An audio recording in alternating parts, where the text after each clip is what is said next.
Assalamu alaikum YouTube көрүүчүлөр, жылкы сүйүүчүлөр. Бүгүн сатууда туугандар Алай деген кайман аты бар. Өспүрүм чыгат сатууга, 2 жашта. Нар бастырчы. Азыр көрсөтүп беребиз, каяктан келген маалыматтарын алып беребиз туугандар.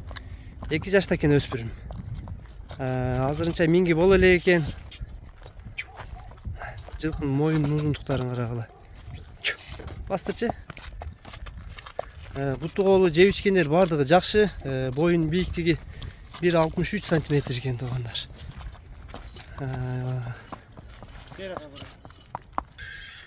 Туугандар кунан негизи түйү Россиядан келген экен кулун кезинде.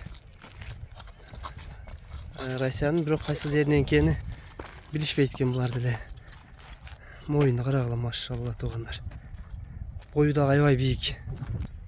Буттары туугандар таза экен. Ден соолугу жакшы дейт, ичип жегендер бардыгы. Туяк буттары таза, шишиген жерлери жок экен. Эки арканкы буту ак. Андан мондай узун кашка.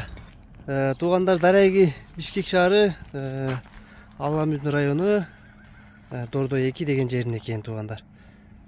Кунанын баазына келсек туугандар, баазы $4000 экен. Мына ушул 2 жаштагы өспүрүм $4000 коюлду. Мингиге үйрөтүлүк туугандар, миниле элек экен али башы. Эч колго негизи жоош экен, мына көрүп турганыңардай.